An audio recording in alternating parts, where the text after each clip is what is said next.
Praise the lord. అందరికీ వందనాలు. ఈరోజు దేవుని వాక్యం అనే కార్యక్రమానికి మీకు అందరికీ ఆహ్వానం తెలియజేస్తున్నాను. నేటి దిన మూల వాక్యముగా యెహోషువ గ్రంథము 3వ అధ్యాయము 11వ వచన భాగాన్ని చదువుకుందాం.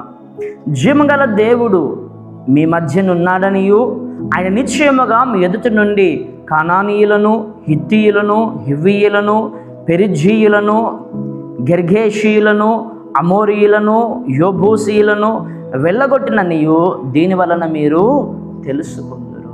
చూడండి ప్రియులారా, ఇక్కడ ఒక చక్కటి విషయాన్ని మనం చూస్తున్నాం. జీవము గల దేవుడు మీ మధ్యన ఉన్నాడనియు. ఆ పరమతన్నటువంటి దేవాది దేవుడు పరమును విడిచిపెట్టి భూమికి దిగి వచ్చి ఆయన మన మధ్యన ఉంటాడు అని వాక్యం సెలవిస్తూ ఉన్నది. ఎంత గొప్ప భాగ్యము, ఎంత గొప్ప ధన్యత. ఒక క్రైస్తవులుగా పిలువబడుతున్న మనకు, ఇజ్రాయేలీల దేవుడు అని ఆయన పేరు పెట్టుకొని పిలువబడుతున్నటువంటి మనకు ఎంత ధన్యత ఉన్నది, ఎంత అర్హత ఉన్నది, ఎంత గొప్ప భాగ్యం ఉన్నది. చూడండి, ఆ పరమతని దేవాది దేవుడేంటి మన దగ్గర వచ్చి నివాసం చేయడం ఏంటి?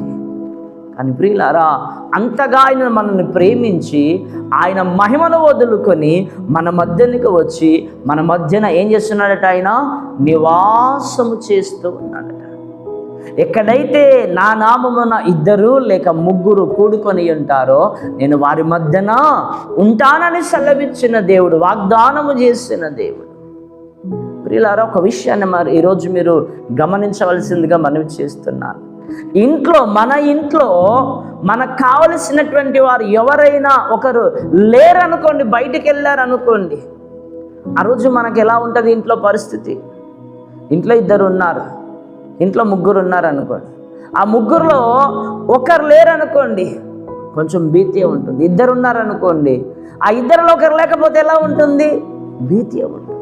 కనుక మన బ్రతుకుల్లో, మన జీవితాల్లో కూడా ఆ పరమ తండ్రి మన మధ్యనకు వచ్చి మనతో నివాసం చేయకపోతే కూడా మన బ్రతుకులలో భీతియే కలుగుతుంది. మన బ్రతుకుల్లో ఏదో కోల్పోయినటువంటి వారం అవుతాం. కానీ ఇక్కడ వాక్యం సెలవిస్తున్నది, ఆయన మీ మధ్యన వచ్చి మీ మధ్యన నివాసము చేయుచు ఉండగా మీరు విజయమును పొందుకుంటారు. అపజయాలలో నుండి విజయపు బాటలోనికి వస్తారు. ఏ దేశములైనా కానీ, ఏ శత్రువులైనా కానీ, ఎవరైనా కానీ మీ మీదికి దాడి చేసినప్పుడు ఆయన మీ పక్షముగా ఉండి, మీ పక్షముగా నిలబడి, మీ పక్షముగా యుద్ధము చేసి, మీ పక్షముగా ఆయన మీకు యుద్ధము చేసి విజయాన్ని అనుగ్రహిస్తాడని ఈ వచనాల్లో మనం చూస్తున్నాం. అమోరీలే కానీ, పెరిజ్జీలే కానీ, కానానీలే కానీ, గెర్గేషీయులే కానీ, హిత్తీయులే కానీ, ఇంకెవరైనా కానీ, ఏ దేశం వాళ్ళైనా కానీ, ఏ ప్రాంతము చెందినటువంటి వారైనా కానీ, ఎవరైనాను నీకు శత్రువులయ్యి నీకు హాని చేయడానికి, నిన్ను అపజయము కలగజేయడానికి, నేను అవమానపరచడానికి వారు గనక పూనుకున్నట్లయితే, నీవు గనక ఆయనకు మొరపెట్టినట్లయితే ఆయన నీ మధ్యనికి వచ్చి నీ మధ్యన ఉండి నీ మధ్యన నివాసము చేసి నీకేం కలగజేస్తాడు? ఆయన విజయమును కలగజేస్తాడు. అద్భుతమైన విజయపు ఆనందమును నీకు ఇస్తాడు అని వాక్యం సెలవిస్తుంది. ఎంత చక్కగా వాక్యం సెలవిస్తుంది చూడండి. జీవగల దేవుడు మీ మధ్యననున్నాడనియు, జీవగల దేవుడు మీ మధ్యననున్నాడనియు. చూడండి, దానియేలు గ్రంథం 6వ అధ్యాయము, దానియేలు గ్రంథము 6వ అధ్యాయము 20వ వచనాన్ని చదువుకుందాం. 20వ వచనాన్ని చదువుకుందాం. అతడు గుహ దగ్గరకు రాగానే దుఃఖ స్వరముతో దానియేలుని పిలిచి, జీవగల దేవుని సేవకుడవైన దానియేలు, నిత్యము నీవు సేవించుచున్న నీ దేవుడు నిన్ను రక్షింపగలిగిన అని అతనిని అడిగెను. జీవగల దేవుడు నీ మధ్యన ఉన్నాడా? సింహాలు వచ్చి నిన్ను దాడి చేసి చంపి చీల్చుక తిన్నాయా? లేక నీ దేవుడే వచ్చి నీకు రక్షణ కలగజేశాడా? నీ ప్రాణాన్ని కాపాడగలిగాడా?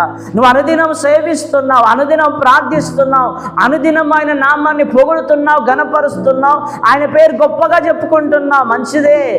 కానీ ఆ జీవము కలిగిన దేవుడని చెప్పుకుంటున్నావే, ఆ జీవము కలిగిన దేవుడు నిన్ను రక్షించగలిగినా?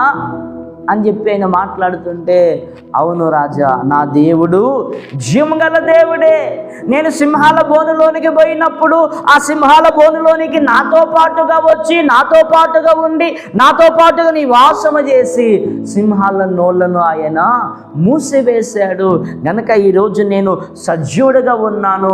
నాకు దేవుని ద్వారా విజయము, రక్షణ ఈ రెండూ కలిగాయి అని చెప్పేసి ఇక్కడ లేఖనాల్లో మనము చాలా స్పష్టంగా చూడగలుగుతున్నాం. చూడండి, అపోస్తుల కార్యములు 14వ అధ్యాయము 15వ వచనాన్ని చదువుకుందాం. 14:15. అయ్యలారా, మీరెందుకు ఇలాగూ చేయుచున్నారు? మేము కూడా మీ స్వభావం వంటి స్వభావం గల నరులమే. మీరు ఈ వ్యర్థమైన వాటిని విడిచిపెట్టి ఆకాశమును, భూమిని, సముద్రమును, వాటిలో ఉండు సమస్తమును సృజించిన జీవగల దేవుని వైపు తిరగవలనని మీకు సువార్త ప్రకటించుచున్నాము. ఆయన గత కాలములో సమస్త జనులను తమ మార్గముల యందు నడువనిచ్చెను. చూడండి ప్రియులారా, ఇక్కడ లేఖన భాగంలో మనం గమనిస్తే దేవుని వాక్యం అద్భుతమైనటువంటి విషయాన్ని ఇక్కడ మనకు తెలియచేస్తున్నది. పౌలు, బర్నబా వీళ్ళిద్దరూ ఏ ప్రాంతాల్లోనికి పోయినా, ఏ గ్రామంలోనికి పోయినా, ఏ రాష్ట్రంలోనికి పోయినా, ఏ దేశంలోనికి పోయినా అక్కడ వారిని గొప్పగా వాడుకుంటూ ఉన్నాడు. అక్కడ వాడబడినటువంటి పరిస్థితిని బట్టి అక్కడున్న ప్రజలు అంటున్న మాట ఏమిటంటే, ఈరోజు గొప్ప పండగ మేము చేసుకోవాలా, ఈరోజు గొప్ప ఆనందముగా, ఉల్లాసంగా, సంతోషంగా మేము ఉండాలా. ఎందుకు ఆనందంగా సంతోషంగా ఉండాలంటే, దేవదూతలే మా గ్రామంలోనికి వచ్చారు. దేవదూతలే మా గ్రామంలోనికి రాకపోతే ఈ స్వస్థతలు, ఈ అద్భుతాలు, ఈ ఆశ్చర్యమైన కార్యాలు ఎలా జరుగుతాయి? ఇంత సంతోషముగా మేము ఎలా ఉండగలుగుతాము? గనుక దేవదూతలే మీరు, దేవుని రూపములో వచ్చిన దేవదూతలు మీరు అని చెప్పి వాళ్ళకి బలులు అర్పించడానికి పూనుకుంటున్నారు. దేవునికి స్తోత్రం కలుగునుగాక. హల్లెలూయా. అందుకు అక్కడ మాట్లాడుతున్న మాట ఏమిటంటే, అయ్యలారా, మీరెందుకు ఇలాగూ చేయుచున్నారు? ఎందుకు అలాగ చెయ్యకండి. మేము మనుషులమే, దేవుళ్ళము కాదు, దేవదూతలము కాదు, మేము మనుషులని అంటే కూడా వాళ్ళు వినట్లేదు. ప్రియమైనటువంటి వాళ్ళారా, దేవుడు మన మధ్యలోకి వచ్చి, దేవుడు మన పక్షముగా ఉండి, దేవుడు మనల్ని వాడుకుంటే, దేవుడు మనం నిలబెట్టుకుంటే మనము సమాజానికి ఎలా ఉంటాము? దేవదూతల వల్లే, దేవుని వల్లే మనం సమాజానికి కనిపిస్తాం. కనుక ఈ నేటి కాల సమయమందు వాక్యం వింటున్నటువంటి ప్రియమైనటువంటి వారులారా, నీకు విజయము కావాలి అన్నా, గొప్ప సంతోషం, సమాధానం, ఆనందము కావాలి అన్నా, నీ జీవితం, నీ బ్రతుకులో గొప్ప రక్షణ కలగాలి అని అన్నా, వారి జీవితంలో అద్భుతాలు, ఆశ్చర్యమైన కార్యాలు జరిగినప్పుడు వాళ్ళు సంతోషభరితులైపోయినట్లుగా నీవు సంతోషభరితుడవు కావాలి అన్నా, దేవుడు అక్కడికి దిగి రావాలా. ఆ స్థలంలోనికి, ఆ ప్రాంతంలోనికి, ఆ గ్రామంలోనికి ఆయన దిగి వస్తే యుద్ధమైతే విజయాన్ని ఇస్తాడు, ప్రమాదాలు ఉంటే రక్షణ కలగజేస్తాడు, నిట్టూర్పులో ఉంటే దుఃఖమును కలగజేస్తాడు. ఈ 3 అధ్యాయాలు, ఈ 3 విషయాలు మనం చూస్తున్నాం. కనుక నీ జీవితంలో సమాధానముగా, సంతోషము కరువైందా? రక్షణ, కాపుదల, భద్రత కరువైందా? అపజయాల్లో ఉండి ఓటెంపాలుగా ఉన్నావా? దేవుణ్ణి ఆహ్వానించు. నా నామమును కూడుకొని అడిగితే వారి మధ్య నేను వస్తానన్నాడు. ఆ వచ్చిన దేవుడు నిన్ను ఒంటరిగా విడిచిపెట్టాడు. నీకు విజయాన్ని ఇస్తాడు, రక్షణ ఇస్తాడు, సమాధానం ఇస్తాడు. అటు కృపత్రియక దేవుడు మనందరికీ కలగజేయునుగాక. ఆమేన్. ప్రార్థన చేసుకుందాం. పరిశుద్ధునికి వందనాలు, స్తోత్రాలు. ఈ మాటలు నాలో, మాలో, అందరిలో ఫలింపజేసి మాకు ఆశ్చర్యకరంగా మార్చమని యేసు నామమున వేడుకుంటున్నాం తండ్రి. ఆమేన్.